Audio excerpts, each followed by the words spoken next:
क्या आप जानते हैं एक आत्मा किस युग में कितनी बार जन्म लेती है? महर्षि व्यास जी के अनुसार सतयुग, त्रेतायुग, द्वापर युग, कलयुग ये 4 युग हैं जो देवताओं के 12,000 दिव्य वर्षों के बराबर होते हैं। समस्त चतुर्युग एक से ही होते हैं। आरंभ सत्ययुग से होता है, अंत में कलयुग होता है। किसी भी जन्म में अपनी आजादी से किए गए कर्मों के मुताबिक आत्मा अगला शरीर धारण करती है। हिंदू धर्म के सर्वोच्च ग्रंथ हैं जो पूर्णतः अपरिवर्तनीय हैं, अर्थात किसी भी युग में इनमें कोई बदलाव नहीं किया जा सकता।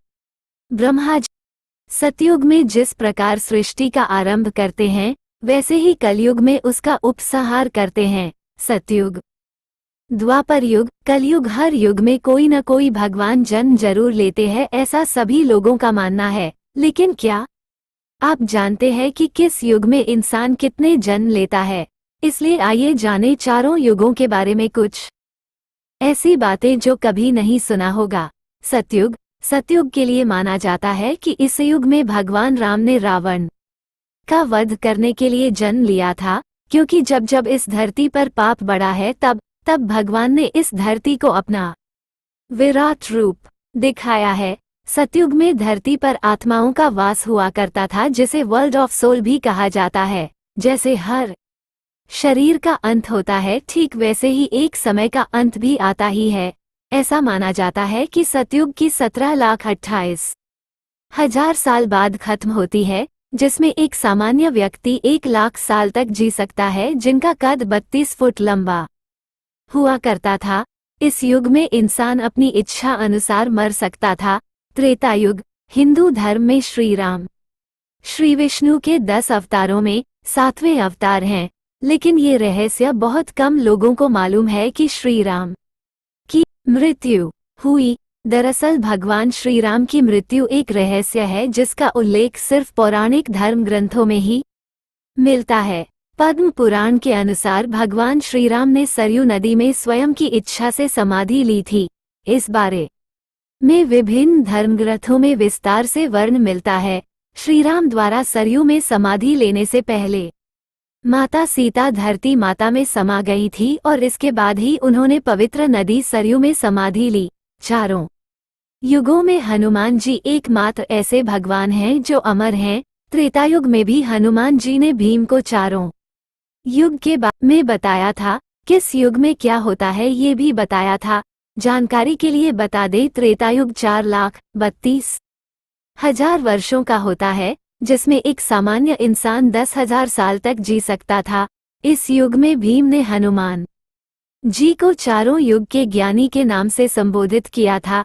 जब द्वापर युग में गंधमादन पर्वत पर महाबली भीम सेन हनुमान जी से मिले तो हनुमान जी से कहा कि हे पवन कुमार, आप तो युगों से पृथ्वी पर निवास कर रहे हो, आप महाज्ञान के भंडार हो, बल बुद्धि में प्रवीण हो, कृपया आप मेरे गुरु बनकर मुझे शिष्य रूप में स्वीकार कर कि मुझे ज्ञान की भिक्षा दीजिए। तो हनुमान जी ने कहा, हे भीमसेन, सबसे पहले सतयुग आया, उसमें जो कामना मन में आती थी वो कृत पूरी हो जाती थी, इसलिए इसे त्रेता युग सतयुग कहते थे। इसमें धर्म को कभी हानि नहीं होती थी। उसके बाद त्रेता युग आया, इस युग में यज्ञ करने की प्रवृत्ति बन गई थी, इसलिए इसे त्रेता युग कहते थे। त्रेता युग में लोग कर्म करके कर्म फल प्राप्त करते थे। हे भीमसेन, फिर द्वापर युग आया, इस युग में वेदों के 4 भाग हो गए और लोग सतभ्रष्ट हो गए, धर्म के मार्ग से भटकने लगे हैं, अधर्म बढ़ने लगा।